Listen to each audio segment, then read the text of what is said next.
కోసంగి నది ఒడ్డున ఉన్న త్రిపురాంతకం అనే శైవ క్షేత్రం చాలా ప్రసిద్ధమైంది. అక్కడి పరమశివుడు కోరిన వరాలనిచ్చే కొంగు బంగారం. ఆ దేవాలయం ఎప్పుడూ భక్తులతో కిటకిటలాడుతూ ఉంటుంది. ఒక మాస శివరాత్రి నాడు శ్రీపురం జమీందారు శ్రీపతి శివాలయ దర్శనానికి వెళ్ళడానికి నది ఒడ్డుకు చేరుకున్నాడు. అక్కడ పడవ నడిపే వరదయ్య, అయ్యల్లారా అమ్మల్లారా త్వరగా రండి, శివాలయానికి భక్తులను తీసుకెళ్తాను. అవతల ఒడ్డుకి వెళ్ళడానికి కేవలం 1 వరహ ఇవ్వండి చాలు. త్వరగా ఎక్కండి బాబు, ఎక్కండి. నది నుండి అవతలి ఒడ్డుకు వెళ్ళడానికి అతని పడవ ఒక్కటే ఉండడంతో నిండా యాత్రికులు ఎక్కేశారు. శ్రీపతి కూడా పడవ ఎక్కాడు. అటువైపు వెళ్ళడానికి నీ పడవ ఒక్కటే ఉంది, పోటీదారులు కూడా ఎవరూ లేరు. అలాంటప్పుడు నీకు 1 వరహ ఎలా గిట్టుబాటు అవుతుంది? ఇంకో 2 వరహాలు ఎక్కువ చెప్పినా ప్రజలు సంతోషంగా ఇస్తారు కదా. శ్రీపతి మాటలకు వరదయ్య సమాధానం ఇవ్వకుండా నవ్వి ఊరుకున్నాడు. పడవ అవతలి ఒడ్డుకు చేరింది. అందరూ ఒక్కొక్క వరహా ఇచ్చి దిగేశారు. శ్రీపతి దైవ దర్శనం చేసుకున్నాడు. సాయంత్రం అయింది. వరదయ్య యాత్రికులను తిరిగి తీసుకెళ్లడానికి వచ్చాడు. సారంగపురం వెళ్ళడానికి ఇదే ఆఖరి పడవ, అందరూ వచ్చి పడవ ఎక్కండి. పడవ ఎక్కబోతున్న వారితో వరదయ్య, ఆగండి ఆగండి, సారంగపురం వెళ్ళడానికి ఒక్కొక్కరికి 10 వరాలు అవుతుంది. అదేంటి, ఇక్కడికి వచ్చేటప్పుడు ఒక్కొక్కరి దగ్గర 1 వరహా తీసుకుని ఇప్పుడు 10 వరహాలు అంటావా? ఇది న్యాయం కాదు. అయ్యా, శివాలయం ఉన్న ప్రాంతం పూర్తిగా అడవి ప్రాంతం. భక్తులు రాత్రులు బస చేయడానికి కనీస వసతులు లేని ప్రదేశం. రాత్రిల్లో ఆ ప్రాంతంలో జనసంచారం ఉండదు. పైగా క్రూర మృగాలు తిరుగుతుంటాయి. ఎట్టి పరిస్థితుల్లోనూ రాత్రికి అక్కడ ఉండలేరు. అందుకే తిరిగి నా పడవ ఎక్కి సారంగపురం వచ్చేయాలి. ఈ అవసరాన్ని కాస్త నా లౌక్యం ఉపయోగించుకొని 10 వరహాలు చేశాను. మరి ఇక్కడకు వచ్చేటప్పుడు 1 వరహానే ఎందుకు తీసుకున్నావు? దీని వెనుక కూడా ఏదన్నా లౌక్యం ఉందా? అయ్యా, అలా అడిగితే నేను అబద్ధం చెప్పలేను. 1 వరహానే కదా అని ఎక్కువ మంది నా పడవ ఎక్కి ఇక్కడికి వచ్చేస్తారు. వెళ్ళేటప్పుడు ఇక్కడ ఉండలేరు. తప్పదు కాబట్టి కిక్కిరమనకుండా 10 వరహాలు ఇచ్చేస్తున్నారు అంటూ అసలు రహస్యం చెప్పేశాడు. వ్యాపారంలోని అతని లౌక్యానికి మెచ్చుకొని శ్రీపతి పడవ ఎక్కాడు. పడవ సారంగపురం వైపు వెళ్తోంది. శ్రీపతి పడవ అంచున నిల్చొని కోసంగి నది చుట్టూ దూరంగా కనిపించే చెట్లు, చల్లని గాలి, ఇలా ప్రకృతి రమణీయతని ఆస్వాదిస్తున్నాడు. పడవ సాగరపురం చేరుతోందనగా శ్రీపతి పడవ ఒడిదుడుకులకు జారి నదిలో పడిపోయాడు. ఈత రాకపోవడం వలన నదిలో మునిగిపోసాగాడు. వెంటనే నదిలోకి దూకి శ్రీపతిని కాపాడాడు. సమయానికి నువ్వు కాపాడకపోయి ఉంటే ఈసరికి నా ప్రాణాలు అనంతవాయువులో కలిసిపోయి ఉండేవి. నీ మేలు ఈ జన్మలో మర్చిపోలేను. దానిదేముంది, మీ స్థానంలో ఎవరున్నా నేను అలానే చేస్తాను. బాగా అలసిపోయినట్టున్నారు. ఈ రాత్రికి మా ఇంట్లో విశ్రాంతి తీసుకొని రేపు పొద్దున్న మీ ఊరికి వెళ్ళొచ్చు.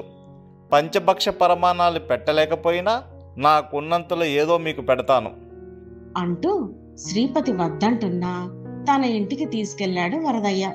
వరదయ్య చెల్లెలు రాధ శ్రీపతిని చూసి, అన్నయ్య, ఎవరియనా? అమ్మా రాధా, మన పడవలో నుండి ప్రమాదవశాత్తు నదిలో మునిగిపోతుంటే కాపాడి తీసుకుని వచ్చాను. త్వరగా వేడివేడిగా భోజనం సిద్ధం చెయ్యి. ఈ రాత్రికి ఈయన ఇక్కడే ఉంటారు. చాలా మంచి పని చేశావన్నయ్య. ఇప్పుడే భోజనం సిద్ధం చేస్తాను. ఈ సంభాషణ అంతా శ్రీపతి విన్నాడు. భోజనాల సమయంలో శ్రీపతి రాధను చూశాడు. ఈ భోజనం పంచభక్ష పరమాన్నాలకు ఏమాత్రం తీసిపోదు. వంటకాలు చాలా రుచిగా ఉన్నాయి. ఆహా, అందం, అనకువ కలబోసిన కుందనపు బొమ్మలా ఉంది. నాకు తగిన అమ్మాయి. ఎలాగైనా ఈ వరదయ్యను ఒప్పించి రాధని పెళ్లి చేసుకోవాలి. భోజనానంతరం పడక సర్దుతున్న వరదయ్య దగ్గరకు శ్రీపతి వచ్చి, వరదయ్య, మీతో కొంచెం మాట్లాడాలి. నేను శ్రీపురం జమీందారు శ్రీపతిని. అయ్యా, ఈరోజు ఎంతో సుదినం. మీలాంటి పెద్దలు మా ఇంట్లో బస చేయడం చాలా సంతోషంగా ఉంది. చెప్పండి, ఏమిటి విషయం? నాదొక మనవి. నేను మీ చెల్లెలు రాధను ఇష్టపడుతున్నాను. మీరు ఒప్పుకుంటే వివాహం చేసుకుంటాను. శ్రీపతి మాటలకు వరదయ్య అదిరిపడ్డాడు. అయ్యా, మేం పేదవాళ్ళం. నేను పడవ నడుపుకొని బ్రతికే సామాన్యుణ్ణి. మీ అంతస్తుకు సరితూగును. ఆశకు కూడా హద్దుండాలి. నీళ్ళల్లో పడిపోతుంటే కాపాడి ఇంటికి తీసుకువచ్చి కాస్త అన్నం పెట్టినంత మాత్రాన ఇంత కృతజ్ఞత చూపించాల్సిన అవసరం లేదు.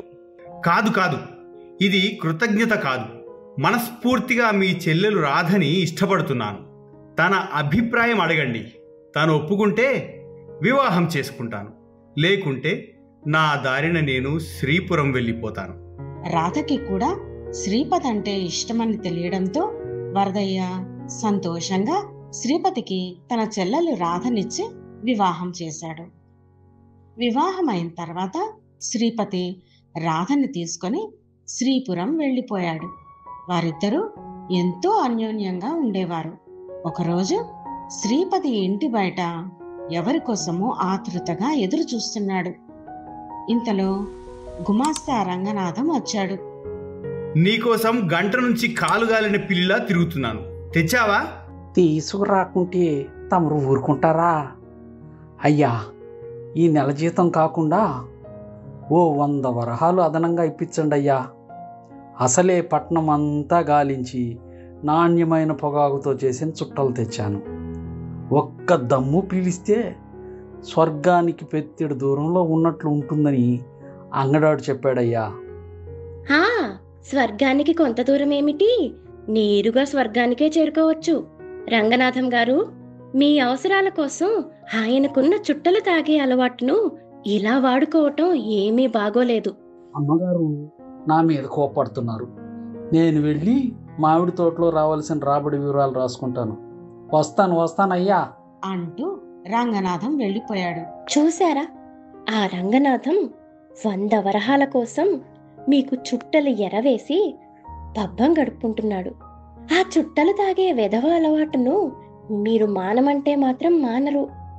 రాధా, ఈ చుట్ట తాగుతూ మీసాలు తిప్పుతుంటే ఆ హోదానే వేరు. నువ్వు ఏ విషయంలో అయినా నాకు సలహాలివ్వు, వింటాను. కానీ ఈ చుట్టలు త్రాగే అలవాటుని మానమని మాత్రం చెప్పొద్దు. సరే, నేను రచ్చబండకి వెళ్తున్నాను. ఇంకా రాధ చేసేదేమీ లేక భర్త వెళ్తున్న వైపు దిగులుగా చూస్తుండిపోయింది. ఇక రచ్చబండ దగ్గర, ఆహా, ఏమిటి ఇవి? ఏమి రాజసం? చుట్టలు మీ అంత దర్జాగా తాగేవాళ్ళు ఈ చుట్టుపక్కల గ్రామాల్లోనే లేరంటే నమ్మండి. ఏమి సోమయ్యా, మొన్న అవసరానికి 50 వరహాలు అడిగావు, మళ్ళా కనిపించలేదు. ఈరోజు సాయంత్రం వచ్చి తీసుకెళ్ళు. అయ్యా, చిత్తం వేషంలోనే కాదు, దర్పంలో ప్రవర్తనలో కూడా మీలా ప్రవర్తించే వాళ్ళు బహు అరుదుగా ఉంటారు. ఏమి రామయ్యా, నీ సంగతేమిటి? అయ్యా, ఇవి మొన్న సంతలో నాటు పొగాకుతో చేసిన చుట్టలు అమ్ముతుంటే మీరు గుర్తుకు వచ్చి 50 వరహాలు పెట్టి తెచ్చాను. ఓహో, నా మీద నీకు గల అభిమానానికి కృతజ్ఞతలు. సాయంత్రం వచ్చి ఆ 50 వరహాలు తీసుకెళ్ళు. అబ్బా, 10 వరహాలు పెట్టి తెచ్చిన చుట్టల్ని 50 వరహాలకి ఈ తెలివి తక్కువ శ్రీపతికి అమ్మేశాను. 40 వరహాలు లాభం. పక్క రోజు లెక్కలు చూసుకుంటున్నాడు శ్రీపతి. చెల్లెల్ని చూసి వెళ్దామని చాలా రోజుల తర్వాత వరదయ్య శ్రీపతి ఇంటికి వచ్చాడు. బావా, బాగున్నావా? రా బావా రా, చాలా రోజులకి మేము గుర్తుకొచ్చామా? బావా, ఉత్సవాలు జరిగే సమయం కదా, అదీగాక మనదొక్కటే పడవ, అందుకే రాలేకపోయాను. ఓ అలానా? అవును, ఈసారి పడవ నడిపేటప్పుడు యాత్రికులతో ఏమాత్రం లౌక్యం ప్రదర్శించావేంటి? ఏదోలే బావా, అయినా అది వ్యాపార రహస్యం. మా అన్నయ్యను లోపలికి రమ్మనకుండా బయటే నిలబెట్టి మాట్లాడుతున్నారే. రా బావా, లోపలికి రా, లేకుంటే మీ చెల్లెలు నా మీద విరుచుకుపడుతుంది. శ్రీపతి మాటలకు వరదయ్య నవ్వేశాడు. శ్రీపతి రాధల మాటలను బట్టి తన చెల్లెలి కాపురం బాగున్నట్టు గ్రహించి చాలా సంతోషించాడు. బావా, ఆ ఊరిలో నువ్వొక్కడివే ఎందుకు? చక్కగా పెళ్లి చేసుకుని నా దివాణంలోనే పని చేసుకో. ఆ మాట అన్నావు, అదే చాలు బావా. నేను మా ఊరిలో ఆత్మాభిమానంతో బ్రతుకుతున్నాను.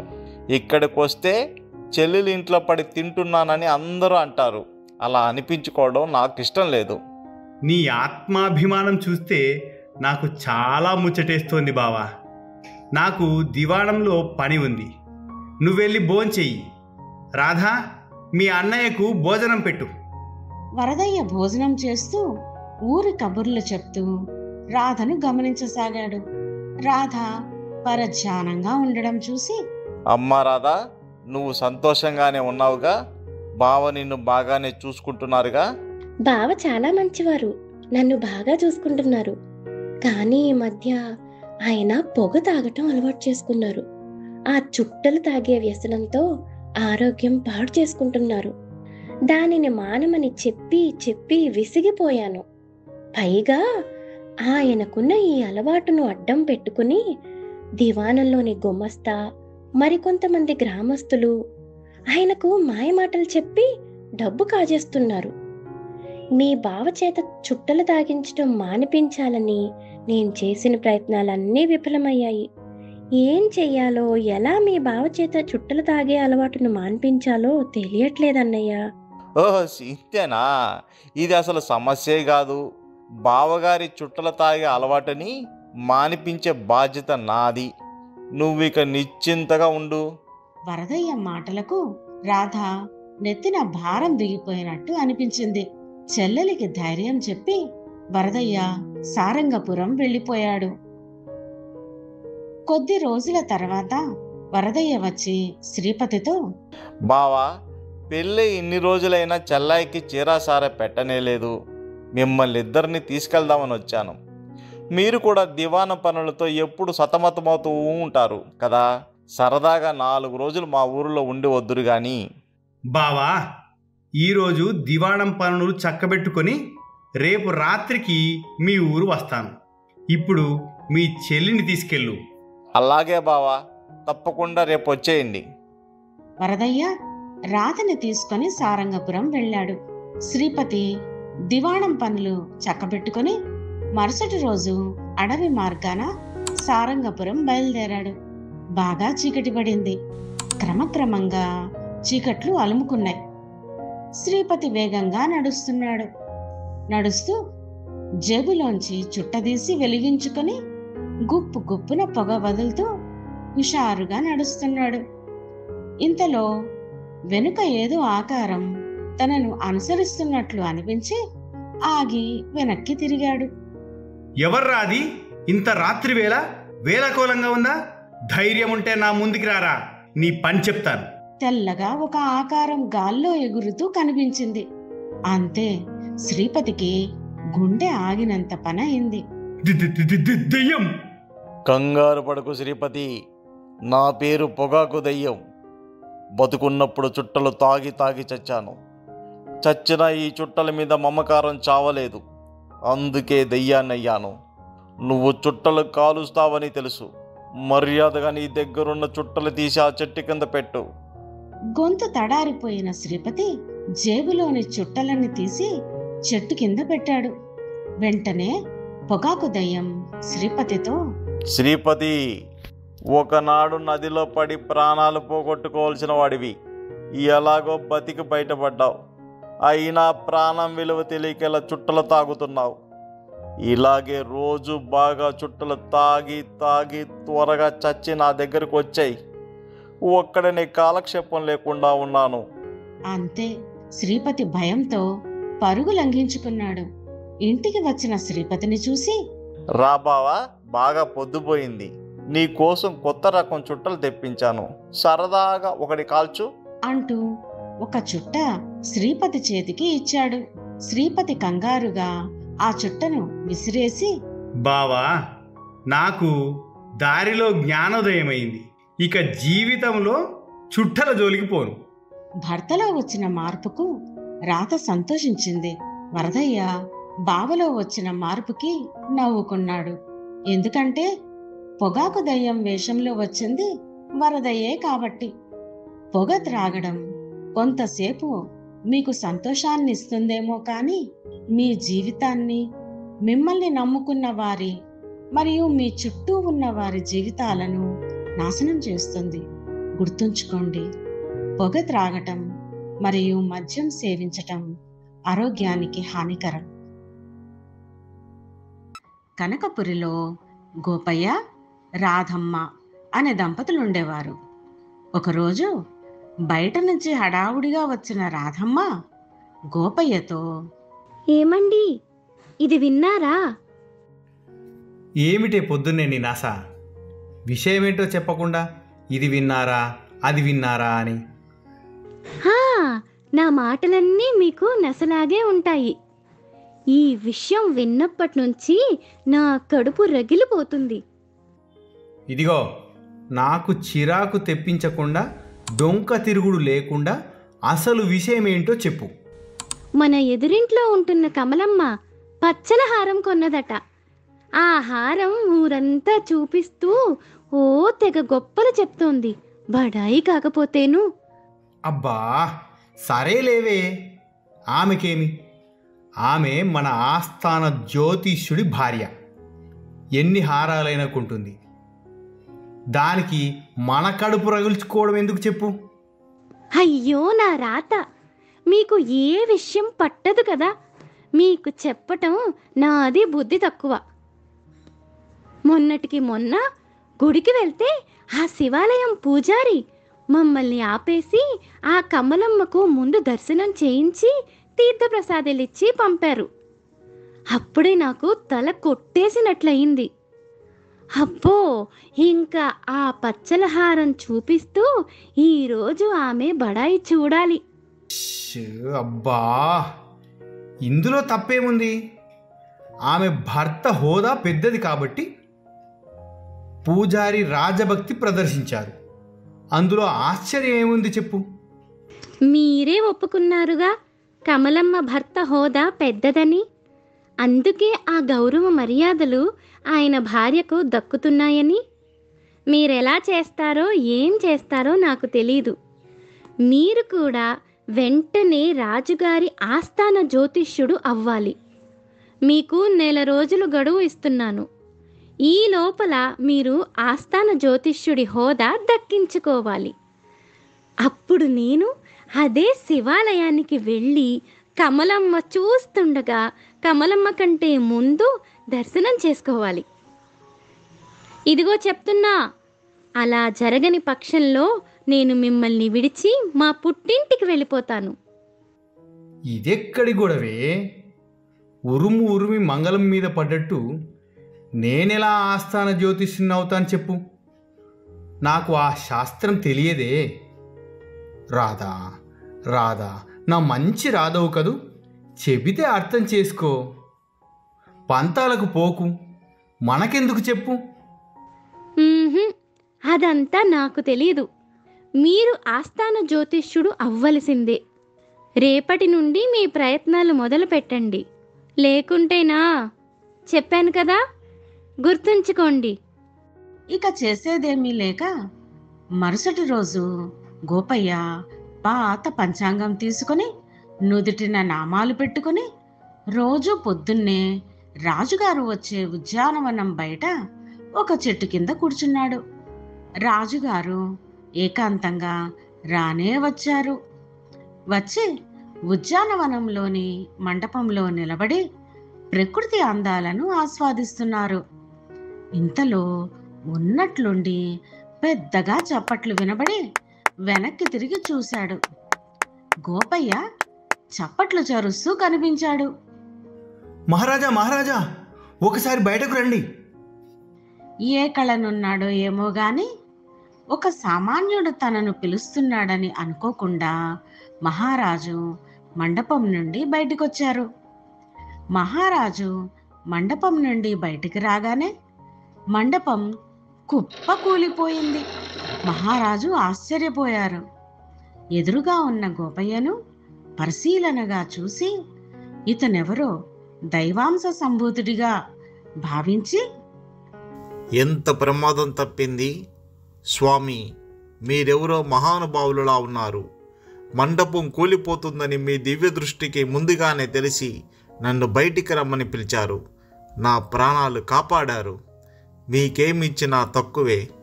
నా సంతోషం కోసం కాదనకుండా ఈ పచ్చలహారం తీసుకోండి.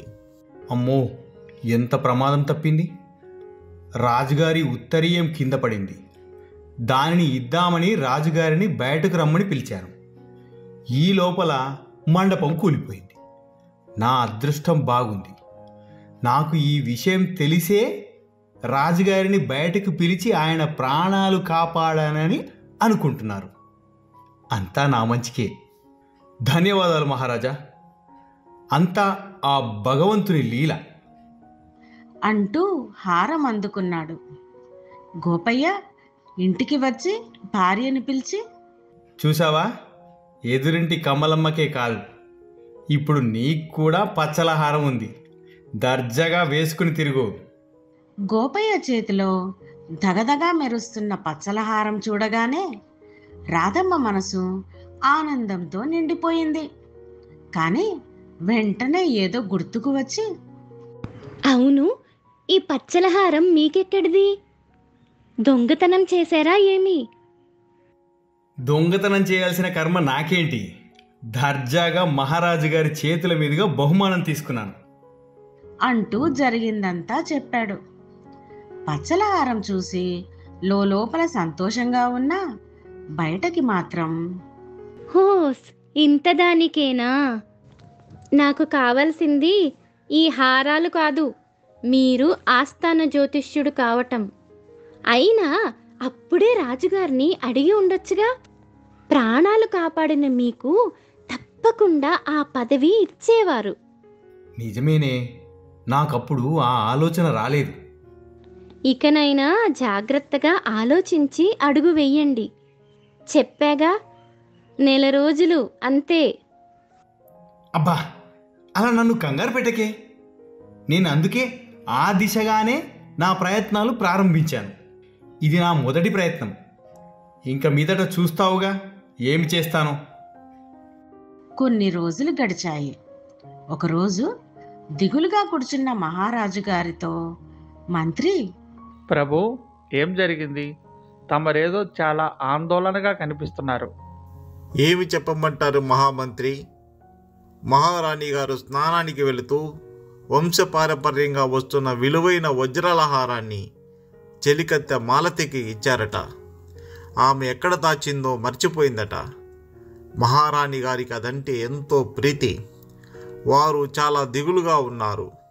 ఎలాగైనా ఆ హారం ఎక్కడుందో కనిపెట్టాలి. మంత్రి ఒక్క క్షణం ఆలోచించి, మహాప్రభు, నాకేమనిపిస్తుందంటే ఆ చలికత్తె ఆ హారాన్ని దొంగిలించి మర్చిపోయినట్లు నటిస్తుందేమో. మంత్రివర్య, మర్చిపోయారా? మాలతి మహారాణి గారికి చిన్ననాటి నుంచి తెలుసు కదా. మాలతి చాలా నమ్మకస్తురాలు. నమ్మకం ఉండబట్టే మహారాణి వారు ఆమెకు అంత విలువైన హారాన్ని జాగ్రత్త పరచమని ఇచ్చారు. ఏ విషయం తెలియకుండా ఒకరి మీద నిందలు మోపటం సరికాదు. మీరు వెంటనే మన ఆస్థాన జ్యోతిష్యుడు శివయ్యని పిలిపించండి. కొంతసేపటి తర్వాత ఆస్థాన జ్యోతిష్యుడు శివయ్య లోపలికి వచ్చాడు. ప్రభు, పిలిపించారట? మహామంత్రి శివయ్యకి జరిగినదంతా చెప్పారు. శివయ్య గారు, మీరు ఎన్నో విషయాల్లో చిక్కుముడులని ఇట్లే విప్పారు. ఇప్పుడు ఆ హారం ఎక్కడ ఉందో మీ శాస్త్రాన్ని ఉపయోగించి చెప్పండి. శివయ్య పంచాంగాన్ని చేతిలోకి తీసుకొని, ఓహో, లాభం లేదు మహారాజా. ఆ హారం మీద ఆశలు వదులుకోవడం మంచిది. అది ఇక దొరకదు. మహారాజు మంత్రితో, మంత్రివర్య, నేను రోజు ఉద్యానవనానికి వెళ్ళి వచ్చే దారిలో ఒక గొప్ప మహాత్ముని చూశానని, ఆయనే సమయానికి నా ప్రాణాలు కాపాడారని చెప్పాను కదా. ఆయనలో ఏదో దివ్య తేజస్సు ఉట్టిపడుతుంది. తప్పకుండా ఆయనే ఆ హారం ఎక్కడుందో చెప్పగలరనిపిస్తుంది. వెంటనే ఆయనని పిలిపించండి. అలాగే ప్రభు. రాజుగారి ఆస్థాన జ్యోతిష్యుడి పదవి ఎలా సంపాదించాలా అర్థం కాని గోపయ్య ఆలోచిస్తూ, మహారాజు గారు నన్ను కొలువుకి ఎందుకు పిలిచారబ్బా?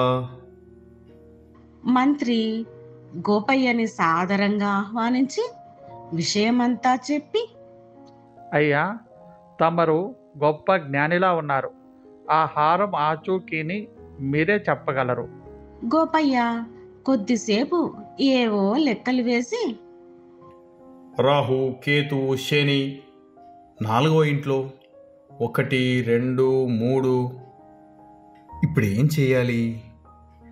పొరపాటు ఏదైనా జరిగితే నా తల పోవటం ఖాయం.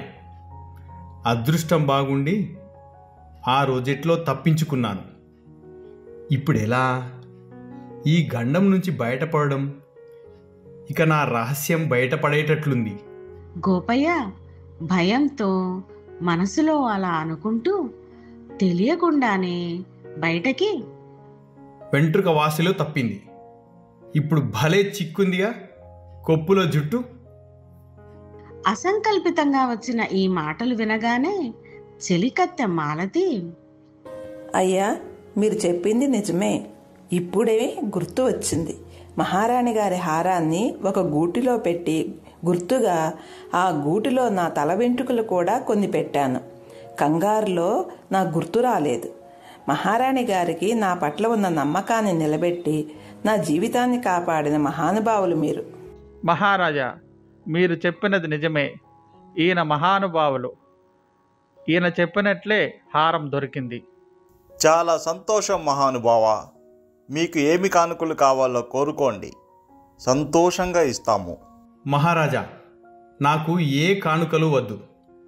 నాకు మీ ఆస్థాన జ్యోతిష్యుడి పదవి ఇవ్వండి చాలు. మీ సేవ చేసుకుంటూ తరిస్తాను. తప్పకుండా మీకు మా ఆస్థాన జ్యోతిష్యుడి పదవి ఇస్తాను, కానీ ఒక షరతు. షరతా? ఏమిటది మహారాజా? మీకు తెలియనిది కాదు. కొంతకాలంగా గజదొంగ కంగులు వరుస దొంగతనాలతో మా రాజధానిని అల్లకల్లోలం చేస్తున్నాడు. వాడిని పట్టుకోవటానికి మేము చేసిన ప్రయత్నాలన్నీ విఫలమవుతున్నాయి.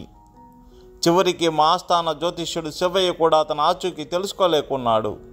మొన్నటికి మొన్న ఒక వ్యాపారి ఇంట్లో దొంగతనం చేస్తుండగా చేతికి చిక్కినట్లే చిక్కి పారిపోయాడు. మీరు ఆ గజదొంగ ఆచూకీ కనిపెట్టి మాకు మనశ్శాంతిని ప్రసాదించండి. అటు తర్వాత మిమ్మల్ని మా ఆస్థాన జ్యోతిష్యుడిగా ప్రకటిస్తాను. అప్పటికి ఎలా తప్పించుకోవాలా అని, సరే ప్రభు, నాకు 2 రోజులు సమయాన్ని ఇవ్వండి. ఆ గంగులు ఆచూకీ కనిపెట్టి మిమ్మల్ని కలుస్తాను. ఇంటికి వెళ్ళిన గోపయ్యతో రాధమ్మ, రాజుగారి దగ్గరికి వెళ్ళారుగా, ఏమి జరిగింది? ఏమిటి మొహం అలా వేలాడేశారు? ఇంతకు ఆస్థాన జ్యోతిష్యుడు అవుతున్నారా లేదా? ఇక నేను మీకు వారం రోజులే గడువు ఇస్తున్నాను. ఆ గడువు లోపల మీరు పదవిని చేపడితే సరే, లేకపోతే నేను మా పుట్టింటికి వెళ్ళిపోతాను. గోపయ్యకి ఏమి చెయ్యాలో పాలుపోక రాధమ్మ నస భరిస్తూ ఇంట్లో ఉండలేక ఆలోచిస్తూ అడవిదారి పట్టాడు. మధ్యాహ్నానికి అడవి మధ్యకు చేరాడు. హేయ్, ఎవరు నువ్వు? ఒక్కడివి అడవిలో ఏం చేస్తున్నావు? రాజుగారు నన్ను పట్టుకోమని పంపిన గూఢచారివా ఏమి? అయ్యా, నేను మీరు అనుకున్నట్లు గూఢచారిని కాదు. మీరెవరో నాకు తెలియదు. మనసు బాలేక ఈ అడవికి వచ్చాను. నేనే గజదొంగ గంగులు. నా గురించి వినలేదా ఏంటి? నేనంటే మహారాజుకు కూడా హడల్. మర్యాదగా నీ వద్ద విలువైన వస్తువులు ఉంటే తీసి ఇవ్వు అంటూ బొడ్లో నుండి కత్తి తీశాడు. కత్తి చూడగానే గోపయ్య బెదిరిపోయినా మెదడు పాదరసంలా పనిచేయసాగింది. అయ్యా, నేనొక పేద జ్యోతిష్యుడిని. నా వద్ద ఈ పాత పంచాంగం తప్ప ఏమీ లేదు. కావాలంటే నీ జాతకమేంటో చెప్పగలను. ఆ భవానీమాత దయ వలన నా వాక్కు నిజమై తీరుతుంది. ఓహో, నువ్వు జ్యోతిష్యుడివా? గూఢచారివి కావా? నిన్ను నమ్మటం ఎలా? ఏదైనా నా గురించి చెప్పు చూద్దాం. కొన్ని రోజుల క్రితం నువ్వు ఒక వ్యాపారి ఇంట్లో దొంగతనం చేసి పారిపోతుండగా వాళ్ళు నిన్ను పట్టుకునే ప్రయత్నంలో నీ ఎడమ చేతికి తీవ్ర గాయమయ్యింది. మీరు చెప్పింది నిజమే. నాకు జాతకాల మీద పెద్దగా నమ్మకం లేదు, కానీ మీ జోష్యం విన్నాక నమ్ముతున్నాను. అయ్యా, ఎన్నో రోజుల నుండి రాజుగారి ఖజానా దోచుకోవాలి అనేది నా కల. రాజుగారికి దొరకకుండా రాజుగారి ఖజానా దోచుకునే విధంగా ఒక మంచి ఉపాయం చెప్పండి. ఇదే మంచి అవకాశం. వెతకపోయిన తీగ కాలికి చుట్టుకోవడం అంటే ఇదే. ఎలాగైనా యుక్తితో ఈ గజదొంగ గంగులిని రాజుగారికి పట్టించి ఆస్థాన జ్యోతిష్యుడి పదవి పొందాలి. అయ్యా, వచ్చే ఆదివారం రాత్రి 12 గంటల సమయం. ముహూర్తం దివ్యంగా ఉంది. ఈ సమయంలో మీరు మహారాజు గారి ఖజానాని దోసుకోవడానికి వెళితే ఎవ్వరూ మిమ్మల్ని అడ్డగించుకోరు. సరే, మీరు చెప్పిన ముహూర్తంలో దొంగతనానికి వెళతాను. ఇది విజయవంతం అయితే అందులో నీకు కూడా కొంచెం వాటా ఇస్తాను. బ్రతుకు జీవుడా అనుకుంటూ గోపయ్య అక్కడ నుండి మహారాజు దగ్గరికి వెళ్ళి, మహారాజా, శాస్త్రాలన్నీ తిరగేసి గంగులి ఆచూకీ కనుక్కున్నాను. వచ్చే ఆదివారం రాత్రి 12 గంటలకు మీ ఖజానాను దోచుకోవడానికి మీ కోటలోకి వస్తాడు. సైనికులను అప్రమత్తం చేసి గంగులిని పట్టుకోండి. అలాగే స్వామి. మహామంత్రి గారు, మీరు వెంటనే మన సేనను అప్రమత్తం చేయండి. ఈసారి ఆ గజదొంగ గంగులిని తప్పకుండా బంధించాలి. కొన్ని రోజుల తర్వాత రాజసభలో, ప్రజల్లారా, ఈ మహానుభావులు చెప్పినట్లే గజదొంగ గంగులు ఆదివారం అర్ధరాత్రి 12 గంటలకు మన ఖజానాని దోచుకోవటానికి ప్రయత్నిస్తుండగా మన సైనికులు కాపు కాసి బంధించి చెరలో వేశారు. గోపయ్య గారు నా ప్రాణాలను కాపాడటమే కాకుండా ఎన్నో రోజులుగా మనల్ని బాధిస్తున్న గంగులని పట్టుకోవటానికి వారి అపారమైన జ్యోతిష్ శాస్త్ర జ్ఞానంతో మనకు సహాయం చేశారు. ఇచ్చిన మాట ప్రకారం గోపయ్య గారిని ఘనంగా సత్కరిస్తూ మన ఆస్థాన జ్యోతిష్యునిగా నియమిస్తున్నాను. ఎప్పటిలాగానే ఆ రోజు రాధమ్మ శివాలయానికి వెళ్ళింది. ముందుగా వెళ్ళిన శివయ్య భార్య కమలమ్మను పూజారి ఆపి, అమ్మా కమలమ్మ గారు, మీరు కొంచెం సేపు ఆగండి. మన ఆస్థాన జ్యోతిష్కుడు గోపయ్య గారి భార్య రాధమ్మ గారి పూజ అయిన తర్వాత వద్దురు గాని అని కమలమ్మను ఆపి రాధమ్మ పేరుతో పూజ చేశాడు. అనుకున్నది సాధించిన భర్త మేధస్సుకు గర్విస్తూ రాధమ్మ కళ్ళు సంతోషంతో వెలిగాయి. స్వామి, ఇన్నాళ్లకు నా కోరిక నెరవేరింది అని మనసారా దేవుడికి కృతజ్ఞతలు తెలుపుకుంటూ దండం పెట్టుకునింది. కాలం మహిమ మనిషి ఊహకు అందనిది. ఓడలు బళ్ళవుతాయి, బళ్ళు ఓడలవుతాయి. గోపాలపురం అనే గ్రామంలో మాధవుడు అనే నిజాయితీపరుడైన పశువుల కాపరి ఉండేవాడు. వాడు ఊరి పెద్ద ధనగుప్తుడి ఇంటిలో కూడా పని చేసేవాడు. అలా ఒకరోజు ధనగుప్తుడి ఇంటిలో పని చేస్తుండగా ధనగుప్తుడి స్నేహితుడు వరదయ్య వచ్చి, ధనగుప్తులు గారు, నాకు అత్యవసరంగా 1000 వరహాలు కావాలి. మీ దగ్గర చేపదులుగా తీసుకోవడానికి వచ్చాను. కొంచెం సర్దగలరా? తప్పకుండా. నాకు రావాల్సిన బకాయి సాయంత్రానికి చేతికి వస్తుంది. మాధవుడి చేత ఇచ్చి పంపిస్తానులేండి.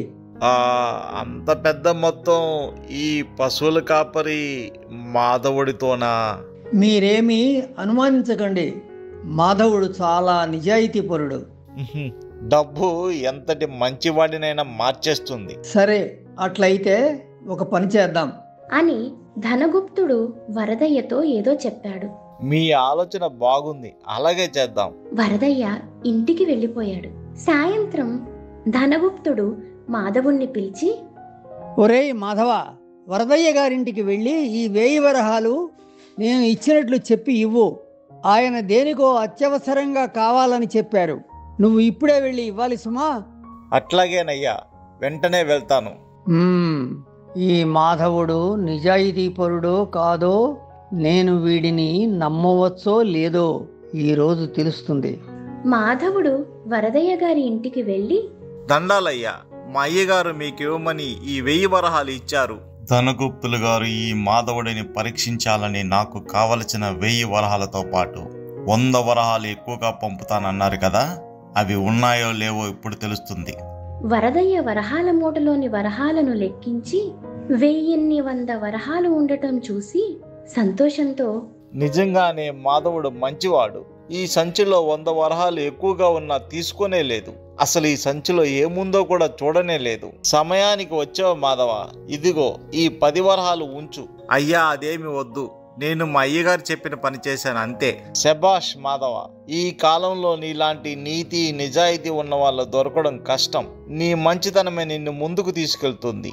ఈ సంచిలో మీ అయ్యగారు 100 వరహాలు పొరపాటుగా ఎక్కువగా ఇచ్చినట్లున్నారు. ఇవి ఆయనకి ఇచ్చేయి. అలాగే అయ్యా. పక్క రోజు యథావిధిగా పశువులను కాయటానికి తోలుకు వెళుతున్న వాడితో వాళ్ళ అమ్మ సుబ్బమ్మ, మాధవా ఆగు, చద్ది మూట ఇదిగో, పొద్దున్నెళ్తే మళ్ళీ ఎప్పుడో సాయంత్రం వస్తావు, ఎక్కువసేపు ఎండలో ఉండమాకు. ఎండలో కాకపోతే పశువులు కాయడానికి అడవిలో పందిరుంటుందా అమ్మా? మనలాంటి కష్టజీవులకి ఎండావాన ఏంటి చెప్పు. సరేలే, నేను వెళ్ళాలి. ఏంటో పిచ్చి సన్నాసి, ఎండనక వాననక కష్టపడతాడు.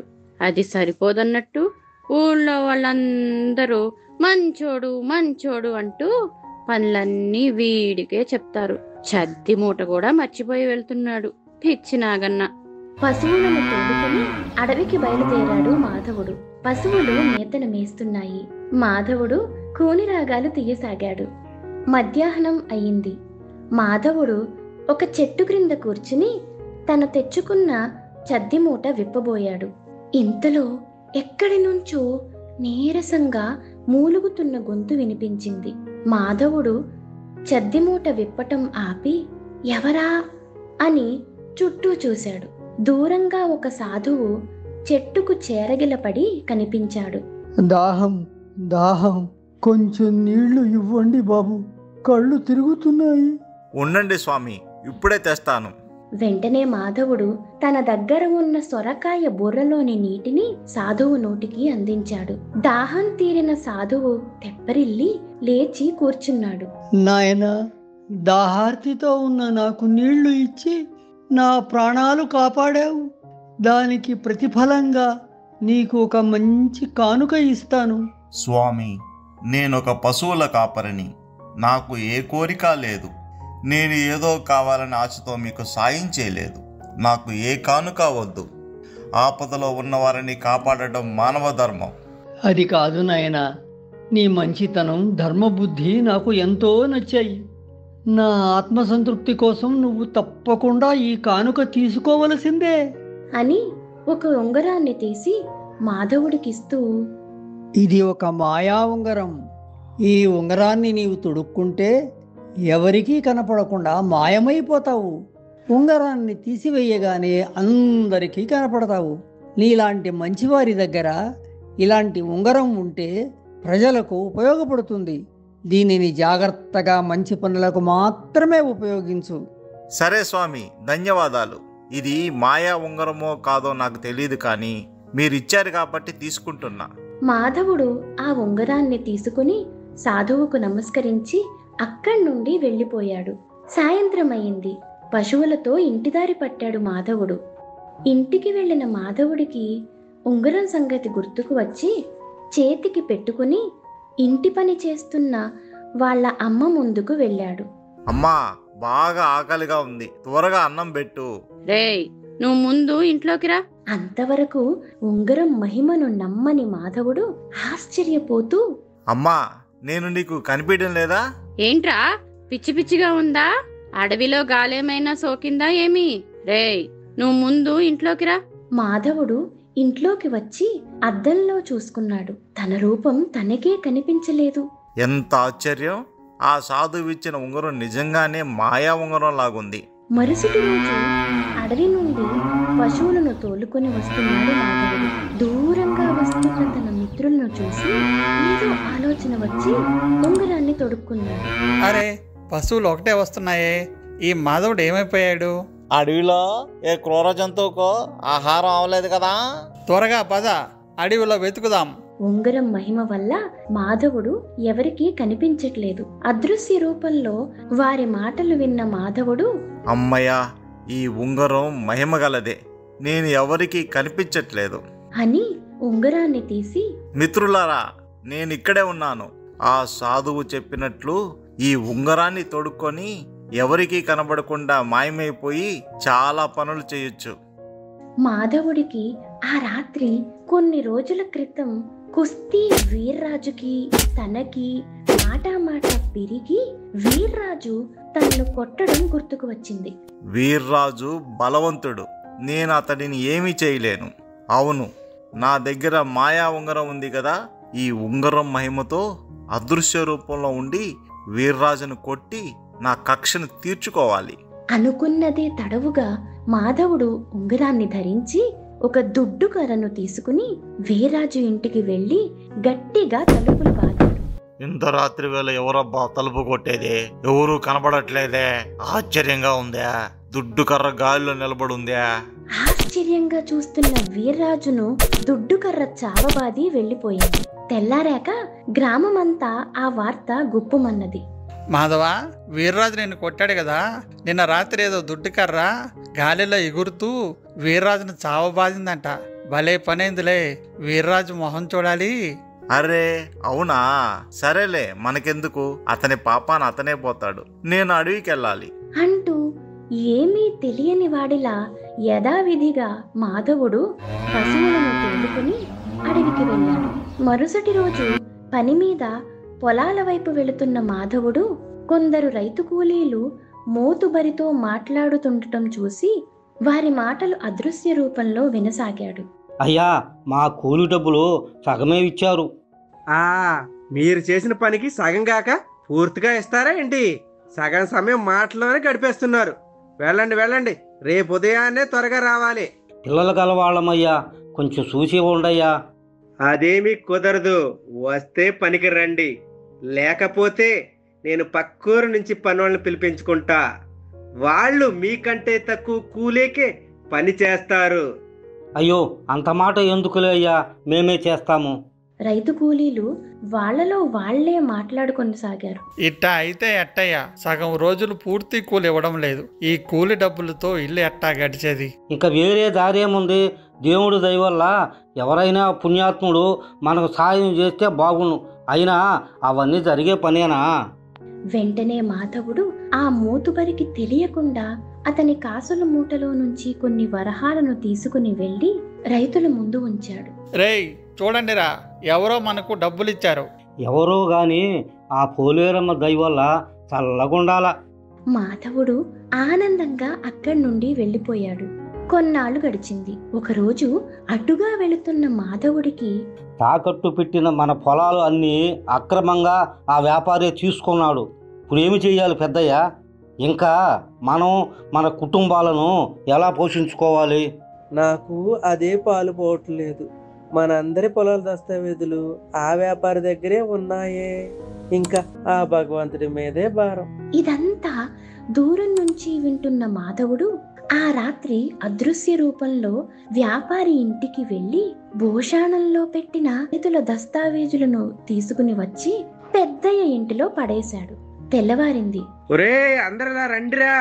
ఏమి జరిగింది పెద్దయ్య? ఎవరో మన పాలిట దేవుడిలా ఉన్నాడు. మన పొలం దస్తావేజులు ఇవిగో. వారి సంబరం చూసి మాధవుడి సంతోషం రెండింతలయ్యింది. ఇలా బాధల్లో ఉన్న వారి అవసరాలు తీరుస్తూ ఉన్నాడు మాధవుడు. కొంతకాలం అయ్యింది. ఒకరోజు ఇన్ని రోజులుగా పైసా పైసా కూడబెట్టి దాచిన సొమ్ముతో అమ్మకి మంచి బంగారు గాజులు కొనాలి. ఈ రోజే సింగయ్య గారి బంగారు కొట్టుకు వెళ్తాను. ఏరా మాధవ, ఎలా వచ్చావు? ఇది బంగారు అంగడి, చిల్లర కొట్టు కాదు. నీలాంటి పేదవాడికి ఈ కొట్లో పనేమి? వెళ్ళు వెళ్ళు. అయ్యా, చాలా రోజులుగా కొంత సొమ్ము పోగు చేశాను. మా అమ్మకి 2 గాజులు కొనుక్కెళ్లాలని వచ్చాను. దయచేసి చూపించండి. ఏంటి నీలాంటి పేదవాడికి బంగారు గాజులా? గాజులు లేవు, గీజులు లేవు, పో పో ఎక్కడి నుండి అంటూ మాధవుడు ఎంత బ్రతిమాలుతున్నా వినకుండా కొట్టు నుంచి గెంటేశాడు సింగయ్య. అక్కడి నుంచి అవమానంతో కోపంతో వచ్చిన మాధవుడు, నేను పేదవాడిని కావడం వల్లే కదా ఆ సింగయ్య నన్ను అవమానించాడు. ఇలా కాదు, ఎలాగైనా డబ్బు సంపాదించాలి, ధనవంతుడిని కావాలి. ఎలాగైనా ఏంటి, నా దగ్గర మహిమగల ఉంగరం ఉందిగా, ఇక ఏ కష్టం లేకుండా ధనవంతుడిగా హాయిగా బతకాలి. మరుసటి రోజు మాధవుడు సింగయ్య బంగారు కొట్టుకు దొంగతనానికి వెళ్ళాడు. అయ్యో అయ్యో, నానగలు నానగలు, ఎవడరా నువ్వు? కంటికి కనిపించరా, నీ పని చెప్తాను. దొంగ దొంగ, ఎవరైనా పట్టుకోండి.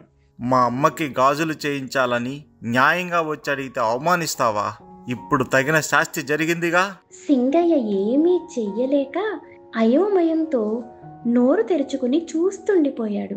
మరొక రోజు మాధవుడు ఉంగరం ధరించి కిరాణా వ్యాపారి ఇంటికి వెళ్ళాడు. ఇది ఈరోజు వచ్చిన ఆదాయం, జాగ్రత్తగా దాచాలి. ఆ వ్యాపారి చూస్తుండగానే డబ్బు మూట గాలిలోకి లేచి వెళ్ళిపోయింది. అయ్యో అయ్యో, నా డబ్బు మూట, దొంగ దొంగ, పట్టుకోండి పట్టుకోండి. ఇలా కొంతకాలం కనపడని దొంగగా దొంగతనాలు చేశాడు మాధవుడు. ఈ కనపడని దొంగ ఎవరో అర్థం కాక గ్రామ ప్రజలు అయోమయంలో పడ్డారు. కొన్ని రోజుల తరువాత ఇక ఆ ఊరిలో దొంగతనాలు చెయ్యటానికి ధనవంతులెవరూ లేరని పొరుగురు జమీందారు భూషయ్య ఇంటికి అదృశ్య రూపంలో దొంగతనానికి వెళ్ళాడు మాధవుడు. ఈ వారం రోజులుగా వచ్చిన పైకమంతా లెక్కలు చూసి జాగ్రత్తగా లోపల పెట్టారు కదా దివాన్ గారు? అయ్యా, తమరి రహస్య మందిరంలో పచ్చరంగ సంచిలో భద్రపరిచాం. చూడండి దివాన్ గారు, ఆ కనపడని దొంగ ధనవంతుల ఇళ్లల్లో దొంగతనం చేస్తున్నాడట. ఏదో ఒక రోజు మన దివాణానికి కూడా రావచ్చు. కాపలాను పెంచండి. చిత్తం. 2 దృఢకాయలను ఇంటి బయట కాపలా ఉంచాను, మీరేమీ కంగారు పడకండి. ఆ మాటలకు మాధవుడు నవ్వుకున్నాడు.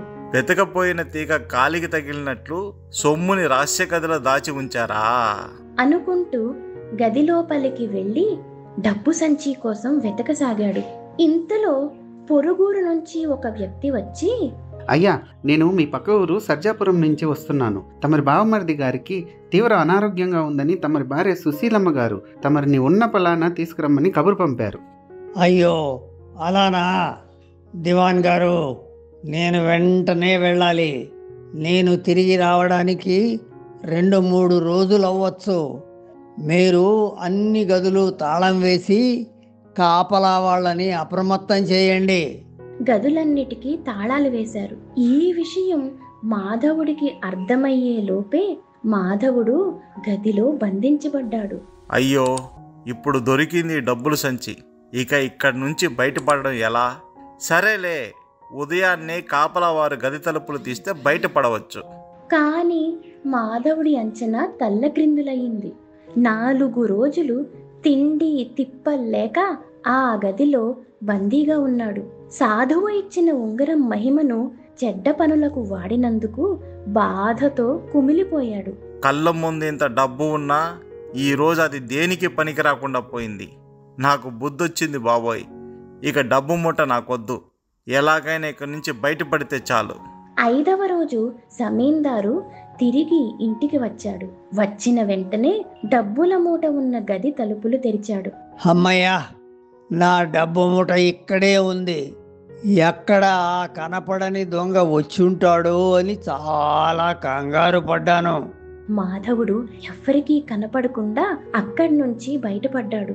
ఇంటికి నడుస్తూ ఆలోచించసాగాడు. ఎంత తప్పు చేశాను. ఈరోజు చావు తప్పి కన్ను లొట్టపోయినట్లు బయటపడ్డాను. ఆ సాధువు చెప్పినట్టు ఉంగరాన్ని మంచి పనుల కోసం కాక నా స్వార్థానికి ఉపయోగించాను. ఇక నాకు ఏ ఉంగరాలు వద్దు. దీనిని తిరిగి ఆ సాధువుకే ఇచ్చేస్తాను. కష్టపడి పనిచేయడంలోనే ఆనందం ఉంది. చేతనైనంతలో అందరికీ సహాయపడతాను. గుండె నుంచి ఎంతో భారం దిగినట్లు ఆనందంతో ఇంటి వైపుకి వడివడిగా అడుగులేశాడు. అటు తరువాత కనపడని దొంగ చివరికి ఎవరికి కనపడకుండా పోయాడు. ధనమైనా నగలైనా ఆస్తులైనా మనకు హక్కు లేని దానికి ఆశపడటం మన వినాశనానికే దారితీస్తుంది. పరుల సొమ్ము పాము వంటిది. కష్టపడి పనిచేయటంలో ఆనందం ఉంది. కష్టే ఫలి. చింతపల్లి అనే ఒక చిన్న గ్రామంలో గంగయ్య అనే యువకుడు తన తాత సీతారామయ్యతో కలిసి నివసించేవాడు. పాటలు పాడడం అంటే వాడికి మహా ఇష్టం. ఎవరైనా పాడమని అడగడమే తడవు. గొంతెత్తి తనను తాను పెద్ద గాయకుడిలా ఊహించుకుంటూ అత్యుత్సాహంతో పాడేవాడు. ఒకరోజు గంగయ్య ఇంటి వెలుపల ఎవరో గట్టిగా పిలవసాగారు. సీతారామయ్య, సీతారామయ్య. ఏమి సీనయ్య, గాడిదలు కాయడానికి వెళ్ళలేదా? ఇటు వచ్చావు, ఏమిటి సంగతి? నేను గాడిదలు కాసుకుంటుంటే మీ మనవడే కాయనివ్వటం లేదు. ఏమిటి సీనయ్య నువ్వు చెప్పేది? మధ్యలో మా వాడు ఏమి చేశాడు? ఓ, అయితే నీకు విషయం తెలీదా ఏంటి? నిన్న మీ వాడు పాట అందుకోగానే పచ్చిగా తింటున్న నా గాడిదలు ఆ గార్ధపు స్వరం విని పెద్దగా ఓండ్రబెట్టి అడవిలోకి పారిపోయాయి. నిన్నటి నుంచి వాటిని వెతుకుతూనే ఉన్నాను. ఇప్పటి వరకు వాటి జాడే లేదు. నా గాడిదలు పారిపోయింది నీ మనవడి వల్లే. కాబట్టి దానికి తగిన పరిహారం ఇప్పించండి. ఏమిటి? భలే చెప్పొచ్చావులే. నీ గాడిదలు అడవిలోకి పారిపోతే పట్టుకోవడం చేతకాక మా మనవడిని కారణం అంటే ఒప్పుకోను.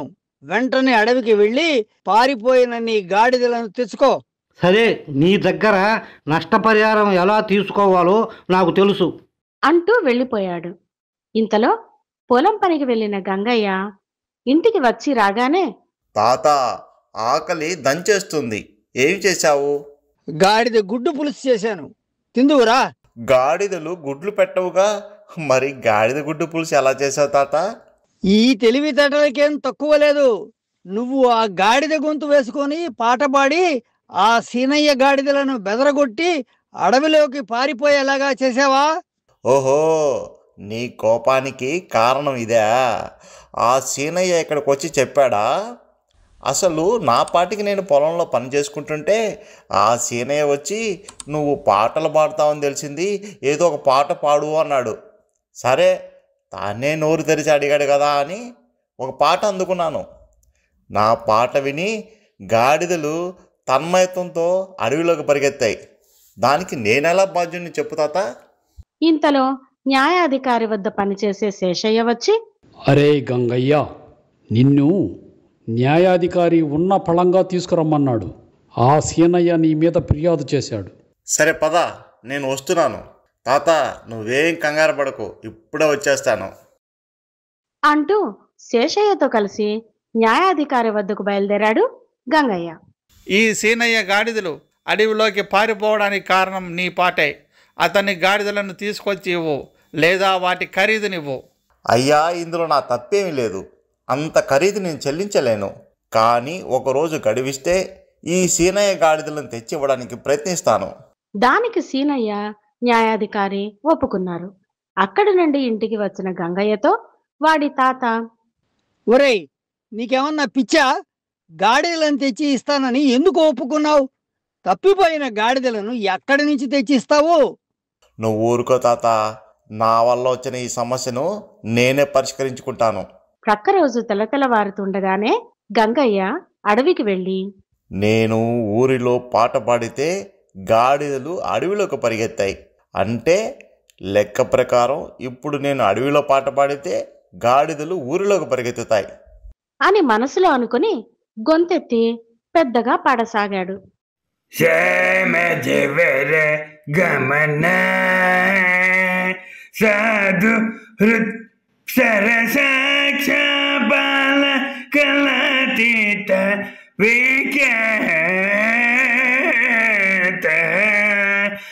గంగయ్య అంచనా నిజమైంది. అడవిలో ఉన్న సీనయ్య గాడిదలు ఊరిలోకి పరిగెత్తి సీనయ్య ఇంటికి చేరాయి. ఒరే మనవడా, ఇప్పటి వరకు జరిగింది చాలు. ఇకనైనా ఆ పాటలు పాడడం ఆపేయ్.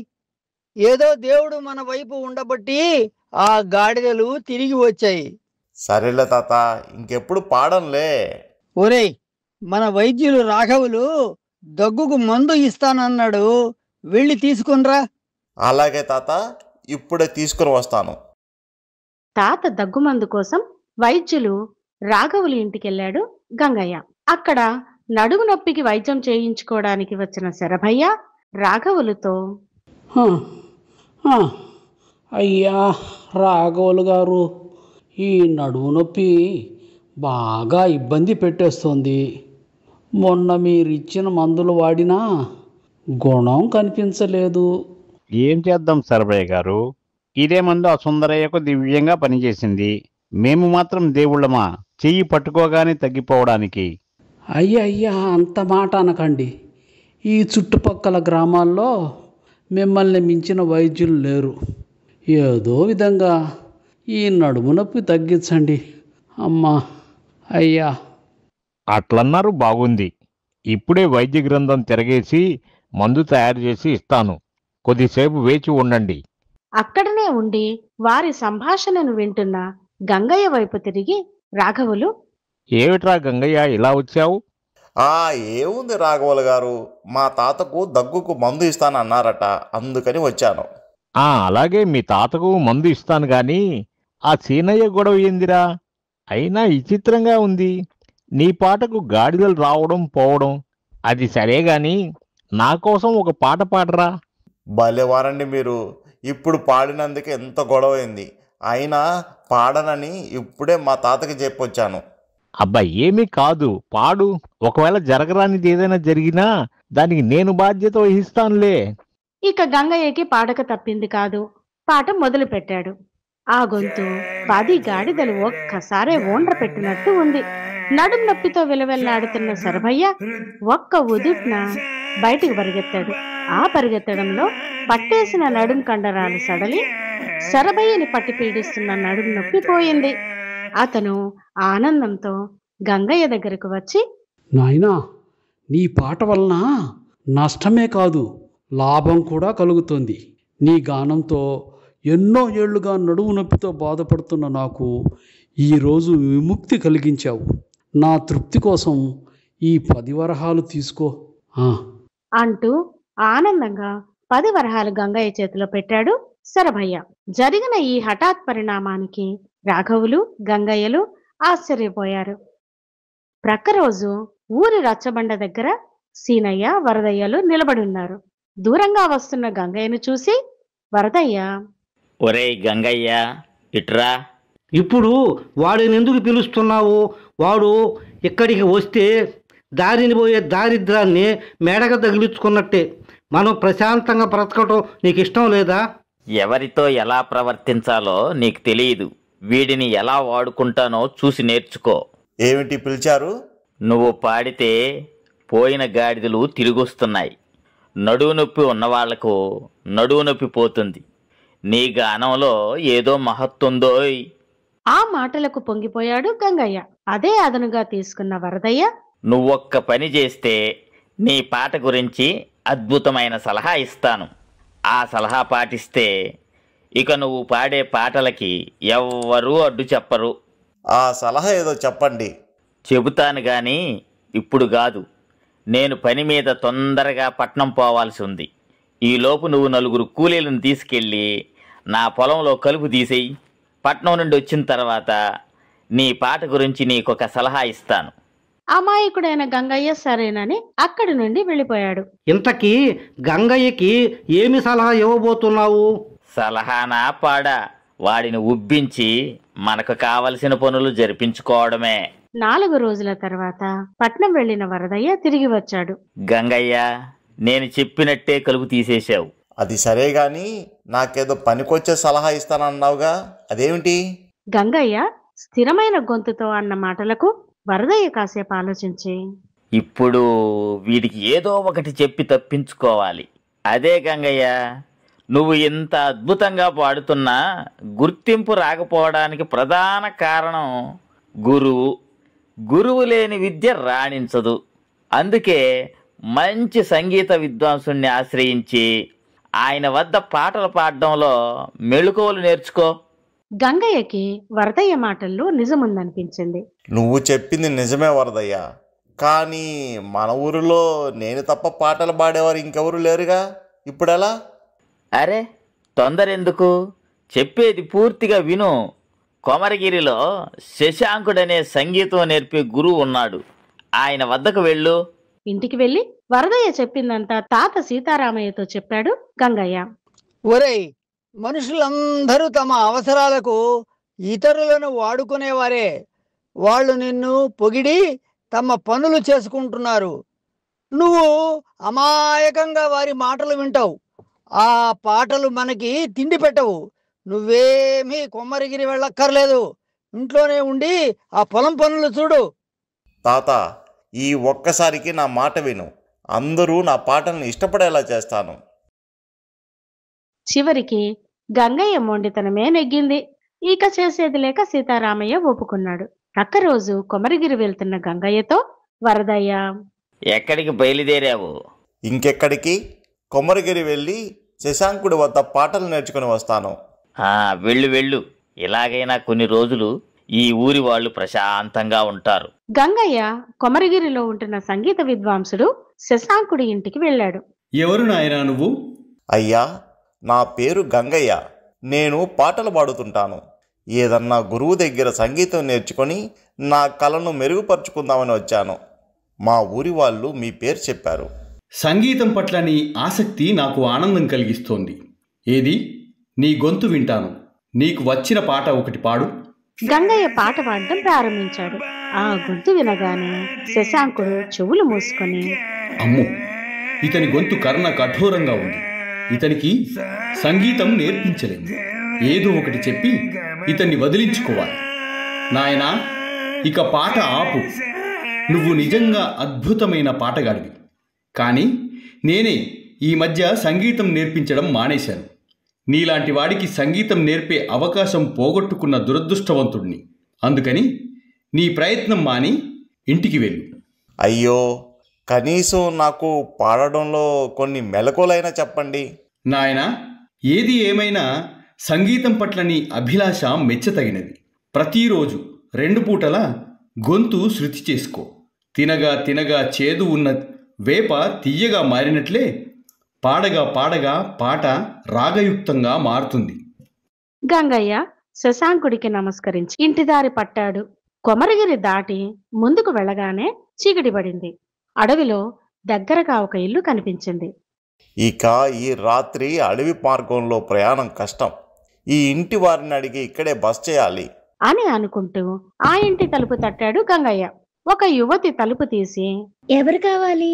ఇంట్లో పెద్దవారు ఎవరూ లేరా? ఆ యువతి లోపలికి వెళ్లి ఒక మధ్య వయస్కుడిని బయటికి పంపింది. అతనికి గంగయ్య నమస్కరించి, అయ్యా, మాది చింతపల్లి. పని మీద కొమరగిరికి వచ్చాను.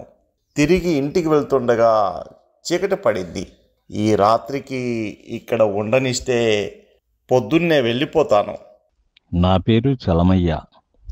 ఈమె నా కూతురు కామాక్షి. ఇంతకీ నువ్వు చింతపల్లిలో ఎవరి తాలూకా? నేను సీతారామయ్య మనవడిని. నా పేరు గంగయ్య. ఓహో, నువ్వు మా సీతారామయ్య మామ మనవడివా? నువ్వు మాకు దూరపు చుట్టమే. ఎప్పుడో చిన్నప్పుడు చూసింది. ఇంట్లోకి రానాయనా. గంగయ్య సంతోషంతో ఇంట్లోకి వచ్చాడు. భోజనాలైన తర్వాత, ఇక పడుకో బాబు. అప్పుడేనా? నాకింకా నిద్ర రాలేదు మావా. వచ్చినప్పుడు నేనే నిద్రపోతాను. నాయనా, నీకొక విషయం చెప్పాలి. చాలా తక్కువ ధరకి ఈ ఇల్లు అమ్మకానికి వస్తే కొన్నాను. కొన్న తర్వాత విషయం తెలిసింది. ఏమిటి, ఈ ఇల్లు మీరు కొన్న ధర చేయదా? అదేమీ లేదు బాబు. ఈ ఇల్లు నేను కొన్న ధరకు రెట్టింపు చేస్తుంది. కానీ ఈ ఇంట్లో ఒక దెయ్యం ఉంది. అందుకే తక్కువ ధరకు మాకు అంటగట్టాడు. ఈ ఇంట్లో ఉండే దెయ్యం ప్రతిరోజు రాత్రి వస్తుంది. కాకపోతే వచ్చిన మొదటి రోజే అది, నా జోలికి మీరు రాకపోతే మీ జోలికి రాను, రాత్రుళ్ళు మీరు తొందరగా పనులు ముగించుకొని పడుకోండి అంది. పోనీ ఇల్లు వేరే వాళ్ళకి అమ్మేద్దామన్నా కొనడానికి ఎవరూ రావట్లేదు. అరే అవునా? సరే, మీరెళ్ళి పడుకోండి.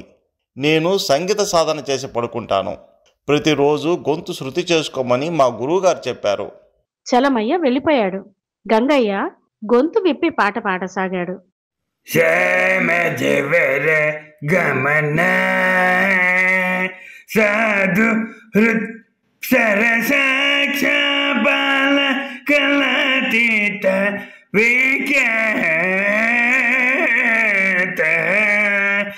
అప్పుడే లోపలికి వస్తున్న దయ్యం గంగయ్య గొంతు విని దడుచుకొని, రేయ్ మర్యాదగా పాట ఆపరా, వినలేక చస్తున్నా. గంగయ్య గొంతు పెంచి మరింత పెద్దగా పాడసాగాడు. రేయ్ మర్యాదగా ఆ పాట ఆపరా, వినలేక చస్తున్నా. రేయ్ నువ్వు ఇలా పాడావంటే ఈ ఇంట్లో నేను ప్రశాంతంగా ఉండలేను, అడవిలోకి వెళ్ళిపోతాను. నాకు కావలసింది అదే. నువ్వెక్కడ ఉంటే నేను అక్కడికి వస్తాను. పద, అడవిలోకి వెళ్దాం.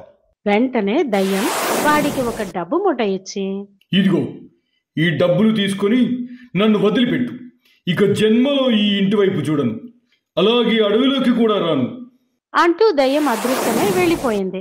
ఇదంతా చాటు నుంచి భయంగా చూస్తున్న చలమయ్య సంతోషంగా అక్కడికి వచ్చి, బాబు, నీ పాట వలన మాకెంతో ఉపయోగం జరిగింది. నాదో చిన్న మాట. చెప్పండి. మా అమ్మాయి కామాక్షిని పెళ్లి చేసుకుంటావా? నాకు ఇష్టమే. ఒకసారి మీ అమ్మాయిని కనుక్కోండి. నాకు మిమ్మల్ని పెళ్లి చేసుకోవటం ఇష్టమే, కాకపోతే ఒక షరతు. షరతా? ఏమిటది? మీరు పాటలు పాడటం మానేయాలి. మీకు అభిరుచి ఉండొచ్చు, కానీ సాధన లేని విద్య వలన నలుగురిలో నవ్వుల పాలవుతారు. నువ్వు చెప్పింది నిజం కామాక్షి. తాతయ్య కూడా ఇదే చెప్తుంటాడు. నేనే వినలేదు. నా వెనకాల ఎంతమంది ఎగతాళి చేసేవారో ఇప్పుడే తెలుస్తుంది. ఇక పాటల జోలికి వెళ్ళను. కొన్ని రోజుల తర్వాత గంగయ్య కామాక్షిల పెళ్లి జరిగింది. దయ్యం ఇచ్చిన డబ్బులతో పొలం కొనుక్కొని కష్టపడి పనిచేయసాగాడు గంగయ్య. గంగయ్య ప్రయోజకత్వాన్ని చూసి తాత సీతారామయ్య, మామ చలమయ్య, భార్య కామాక్షి ఎంతో సంతోషించారు. అటు తర్వాత గంగయ్యను ఎవరూ పాడమని అడగనే లేదు. మరిన్ని మంచి కథల కోసం లైక్ చేయండి, కామెంట్ చేయండి, షేర్ చేయండి, సబ్స్క్రైబ్ చేయండి.